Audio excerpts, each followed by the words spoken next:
Hey everyone, welcome to S'more Fun Indoor Golf Center. Here today to give you a little bit of a tour of what our simulator room has to offer. We've got a dedicated room that's sized to take groups up to about 6 golfers. We've got some state-of-the-art technology that allows you to practice on the range, allows you to play kind of closest to the pin or long drive contests with your buddies, or we can set it up on one of the 40 or so courses that we have loaded into the system so that you can test yourself on some of the best courses from around the world. So I'm just going to go through showing you what it looks like to set it up on a course, and then we'll hit some balls and you'll be able to get a feel for what it's like to give it a try. So on what course are we going to choose? We got lots in there. We're going to give it a go. We're going to go to Bay Hill, which is Arnold Parma's course. It's actually called Parma's Place in the system. So we just scroll down through our course list. We click on Parma's Place, and this is the iconic 6th hole there that you may have seen on the TV. This is the hole where Bryson DeChambeau hit a 450-yard drive over the water and hit a green on a par 5. Wow. A few years ago. So I'm not going to be able to emulate that myself, but you can give it a go if you really wanted to. So once we've chosen our course, you can click on Course Play, and this is kind of the load up screen where we enter who's going to be playing. So it can take up to 8 golfers at a time, but as I say, the room's really sized for 6 maximum. So we just enter the player name. So I'm going to put my name, and then it's going to ask me for a little bit of info. The club distance just helps the system recommend which club I should be using for the shots that I'm going to be hitting. I can go left or right-handed, and I can choose to play from the pro tees, the men's, or the ladies' tees. So I'm going to leave it as is right now. I'm a righty, and I'm going to play from the men's. We can also set what we want to do from a putting point of view. So right now it's set to give me any putts within 10 feet.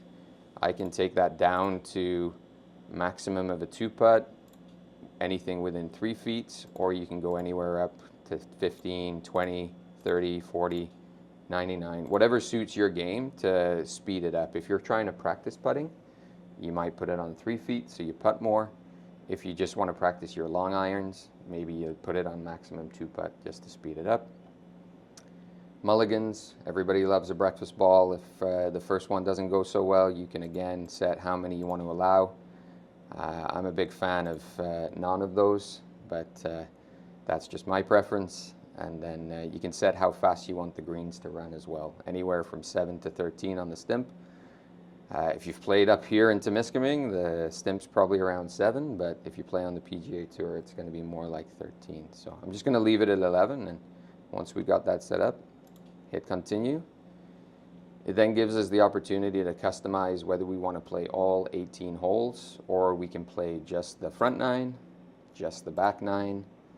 We can play the back 9 but add the par 3s from the front 9 if you really want to dial in your iron play. Or you can get rid of them all and say, I just want to play hole numbers 1, 3, 5. You can do whatever you want.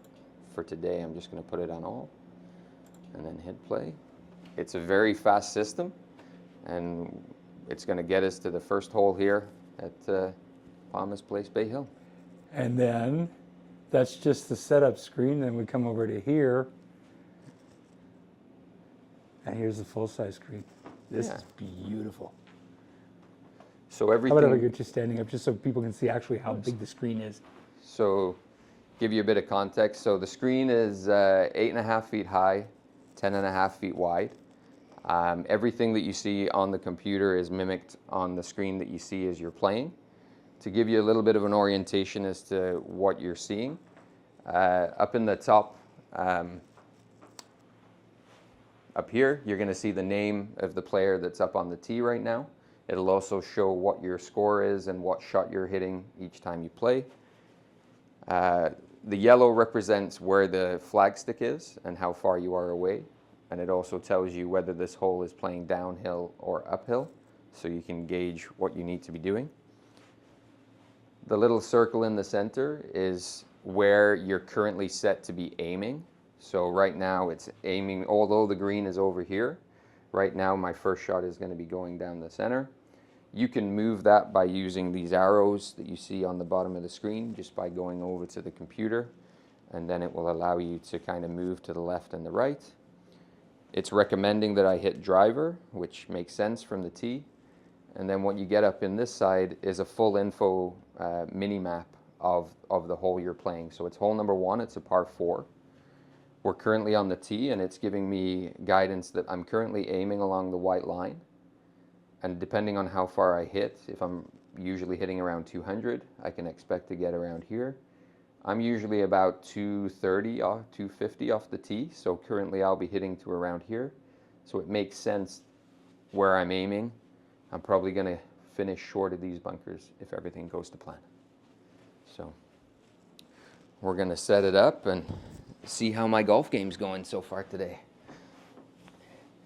So we use the regular tees that we provide, and we also have balls that we provide as well. You'll notice on the ball it has a number of triangles. They're tailor-made TP5X. The triangles help the system see how much spin is on here, so by using these you get the most accurate results.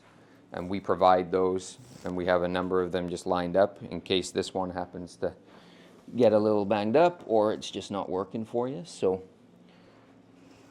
when we set the tee in the predetermined slot and we put the ball, you'll see the circle that was at the bottom of the screen here around the ball went from red to green. That's telling us that the camera that does all of the heavy lifting up in the ceiling above you is seeing the ball, and it should register the shot when we make a swing. So I'm aiming where I want to aim. I've got the right club with my driver in hand. We can hit right-handers as I am, or if you're a left-hander, you would just stand on the other side. We don't have any need to move any cameras or anything like that. It keeps it super simple, and hopefully means that you can have a seamless playing experience. So it's first swing of the day, so wish me luck, and let's see what I got.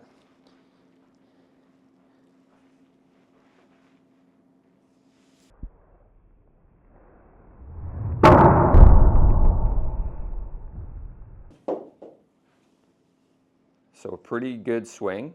Felt pretty good off the ball and off the tee. So I hit it a little left, but thankfully it kind of skipped through the rough and made it out into the middle of the fairway. So pretty instantaneously, it's now moved, because I'm just playing as a single today, it's kind of gone to my second shot. If you were in a group with your buddies and there were 2 or 3 of you, then it would be obviously their turn to tee off, and it goes by who's furthest from the flag as to who will be hitting next. How about if we finish off this entire hole so we can see all the different clubs and how you use them? Is that possible? Of course. Alrighty. So I was lucky enough that I didn't knock the tee out of there. So we're on to the second shot. It's same kind of details. It's telling me I'm 148 yards from the flag where the yellow arrows are coming down. It's playing 4.5 feet uphill. So maybe I need to play more like 150, 152. It's relatively, I hit the fairway, so the way that the system adjusts if you happen to be in the rough or in a bunker is it will tell you that it's going to reduce your swing speed. But here, because I'm in the fairway, it's going to play your club just the way it should be. So 148 for me is, I'm going to hit a 7-iron here just to give it a try. That's pretty typical for me. So in order to hit the next shot, I'm not going to go off the tee this time. I'm just going to set the ball up just next to it. We'll step back and we see that the circle around the ball has gone green again, which tells me the camera's seeing it. So I've got my 7-iron in hand. It's a pretty straight looking shot, so hopefully I can hit a good one nice and straight.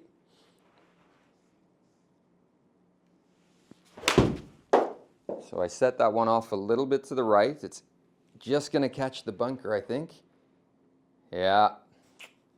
A little bit off there, but we're in the bunker. Gives us a good way of demonstrating what it's going to be like. So obviously we can't replicate what it feels like to hit out of sand in here. Otherwise we turn the place into a beach. But what you'll notice on the screen is we'll set the ball up just like we're hitting kind of off the fairway. But you'll notice on the screen what it's telling me is I'm in the bunker, so whatever I do and whatever it registers as my regular shot, it's going to reduce the speed of the ball by 20%. So So it's, that kind of gives you the resistance of hitting through yeah. the sand? So if I'm, to mimic the resistance of going through the sand, and also, so if I'm playing 13 yards, I need to be playing more like 16, 17, 18 yards, adding that 20%, and just make sure that I don't hit it too soft. Because if you were in a bunker and you swung really soft, your ball wouldn't go anywhere. So you kind of need to try and mimic that feeling. So we'll give it a try. So same thing, you can just set up as you always would.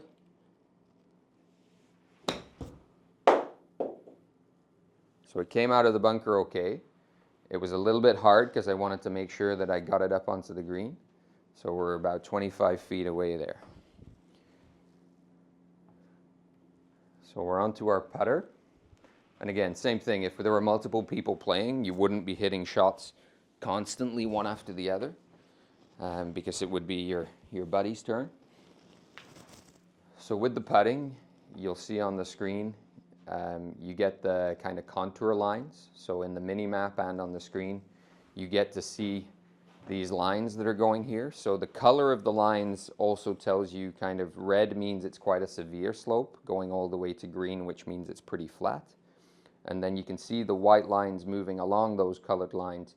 That's telling me the slope, and how fast they're moving is also an indication of how severe the slope is. So the ones close to us here, it's red and they're moving quickly. So I'm on quite a steep left to right slope. As you get closer to the green or to the flag, it's going green and they aren't moving quite as quickly. So the slope is going to get less. And then you can also see the white going down the ones towards the hole. That tells me that I've got a downhill putt, which it's also telling me up there that it's a foot downhill. So the screen is playing 12 feet away from where we set up the mat. So to go 25 feet, I have to kind of imagine in my head I'm trying to putt 2 times this distance. This is going to be the hardest thing for you guys to figure out when you come and play for the first few times, because it does take a little bit of getting used to. And I also know that I got to imagine that it's sloped from left to right. So I want to aim to the left of the flag, and then the ball will naturally follow the slope as it goes there. So we'll set ourselves up, and we'll see if we can get it relatively close. And if you remember, I set it on 10-foot auto gimme. So if I can get this ball anywhere within 10 feet, it's going to register that next putt as being automatically scored, and it will go from there. So I obviously want to try and hole it, but I'm also trying to make sure I don't have to do another putt by keeping it within that 10 feet. So you may have noticed there, as I leant forward to do my putting, it went red, which tells me that one of the cameras isn't seeing the ball. So I have to just be very cognizant of that as I'm putting. So it just missed on the right-hand side, but it stayed within that 10-feet circle. So it auto went to a bogey. So that was my 4th shot that I hit, and then it automatically gave me that 5th shot as though I made the putt. Okay. And then it moved on to the next hole. Okay. And then it does the same thing on the next hole, a fly through to give you an idea. And then here we're on a par 3. Go from there. Golf. Just wanted to cover a few other things that we have going on in case you're interested in coming out and joining us. So we're going to be hosting a weekly golf and chase the ace throughout the fall and winter. We're trying to mimic what we do outside up at the golf club, so that everybody can continue to swing the clubs through the winter time. You can basically come and use the simulator anytime between Tuesday and Sunday each week. We just play a predetermined 9 holes, and there's prizes for the golf aspect, for kind of best scores, and then 5th, 10th, depending on how many we have. We do a closest to the pin contest, and then there's also the chase the ace component. So the pot will increase as people contribute. And then we pull tickets each week, and if your ticket gets pulled, then you get a chance to try and find that ace. Same as most of those games you've seen played elsewhere. We're just trying to kind of keep the fun going through the winter time. So it's $10 per week. for the competitions, and then you just pay for your simulator time. But you get a discount if you're paying as part of Chase the Ace. There's a 10% discount on the golf, and there's also a 10% discount on any food and beverages that you may get while you're here. Talking about beverages, happy to announce that we did get our liquor permit fully signed off and approved. So we do have the ability to serve in our golf room. We've got a fully stocked bar fridge in the corner in the room. We've got coolers, we've got beer. We've also got our soft drinks and other things that we can get from the playground side. So hopefully you're never going to need to be hungry or thirsty while you're here. And that's really, I think, something that's important if you're thinking about using our venue for a party. A lot of people think about it's more fun and they think kids' birthday parties, but we are also able to host parties for adults if you wanted to combine some golf, some drinks. Once our playground is closed at 7 p.m., we really can open up the door here to be not just in the golf room, but we can use our party room, we can use our open cafe area, and you can really set yourself up to have a full evening of fun with your buddies. We can set up the long drive or closest to the pin contests. You know, we can, if you want to have some friendly card games, we've got the tables out there. All kinds of things that you could do to make this a really fun space, not just for your kids' parties, but for adults too. So. Same thing you'd be doing if you were at a golf course. Exactly. All the fun And that's things, we're perfect hoping to replicate that here. So hopefully we Excellent. see you out, and yeah. All right, thank you very much for that, Ross. No problem.